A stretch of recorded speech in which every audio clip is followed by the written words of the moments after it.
and the passing of a whole number of measures that indicated quite clearly that black people had no rights in the United States. Yeah?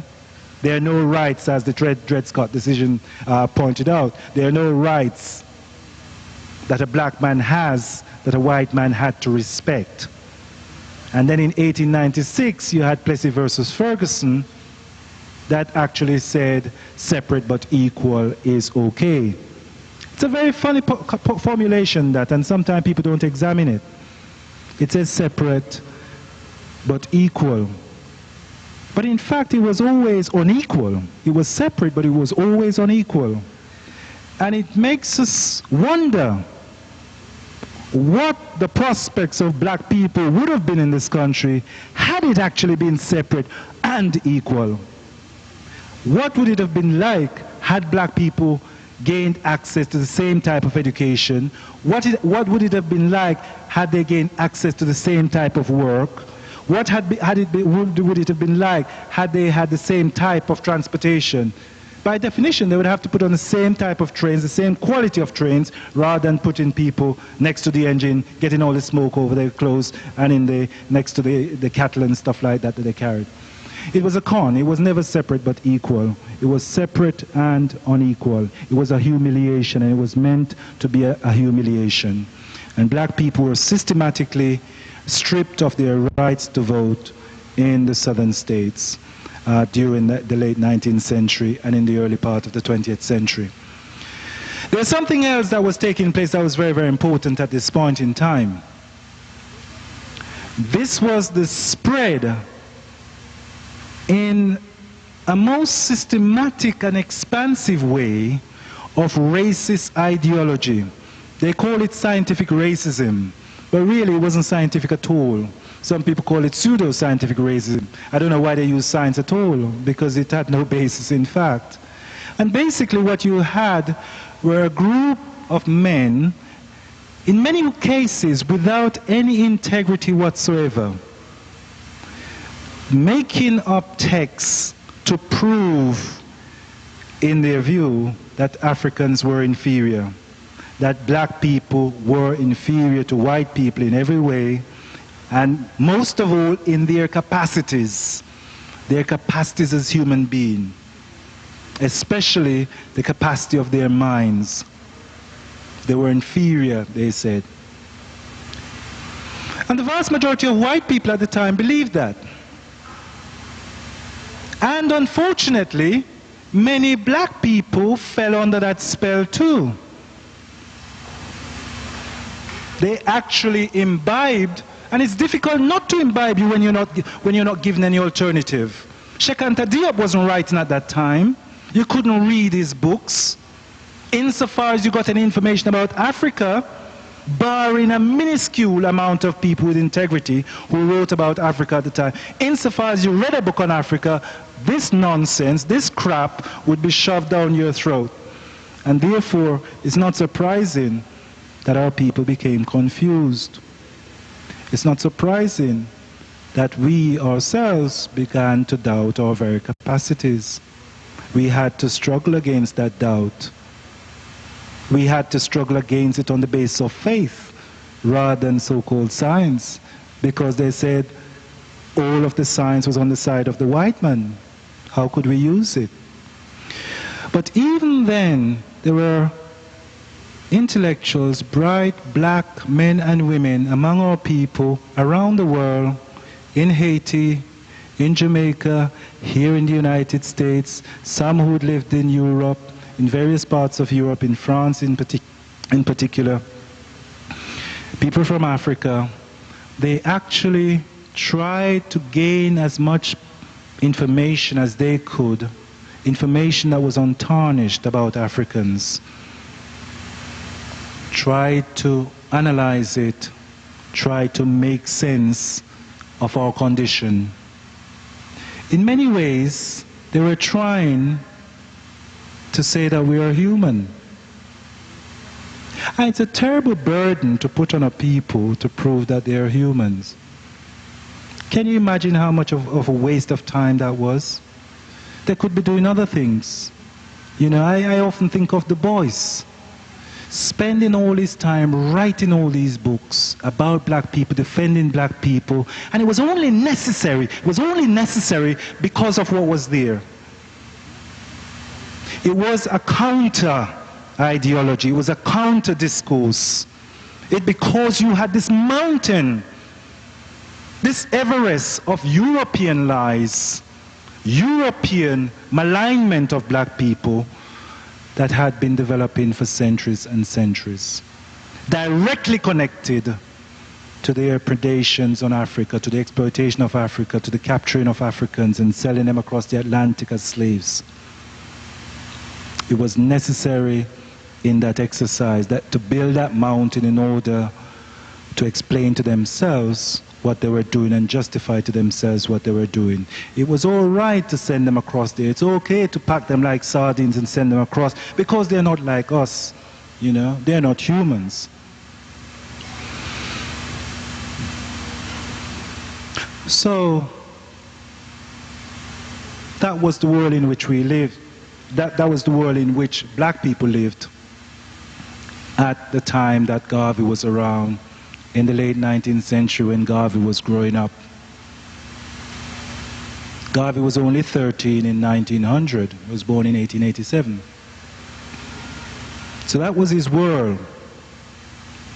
And basically, if you looked at the map in its entirety, the entire planet, despite the fact that Europeans constitute only a tiny minority of the world's population, the entire planet was effectively under their control.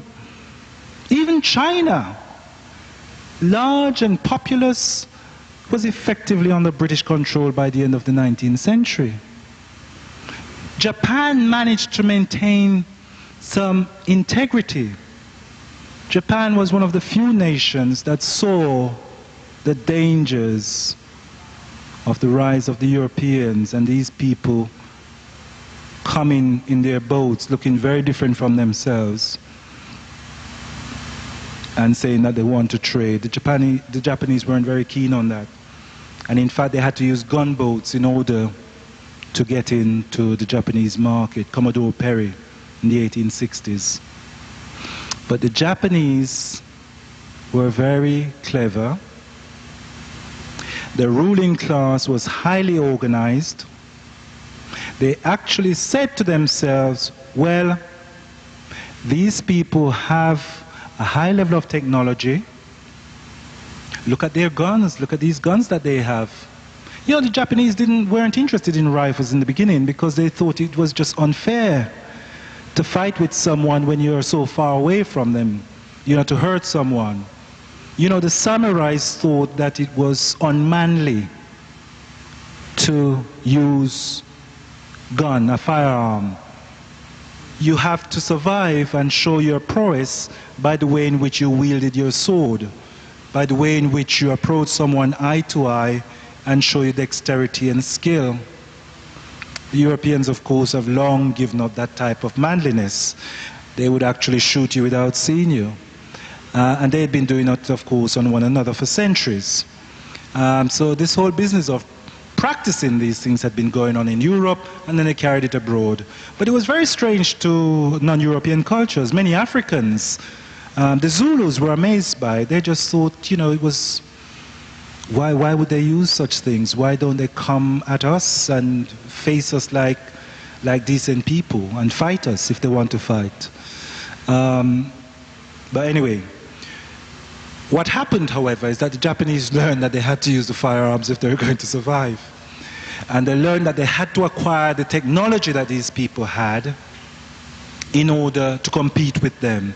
And so they sent out their young men, maybe a few women, but mainly men at the time, I'm afraid, to Europe, to the United States and elsewhere to acquire their education and develop their technology. What's interesting about the Japanese, however, is that they maintained their cultural integrity.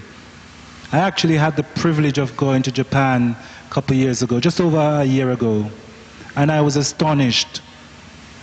The actual society, despite its technological base and sophistication, is profoundly non-European.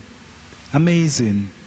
Even walking down the steps in the buildings, I had to walk sideways because they made their steps for small Japanese feet. They didn't make it for Europeans or Africans, they made it for themselves. Yeah? How many black societies in the Caribbean or in Africa that is shaped for the benefit of their inhabitants?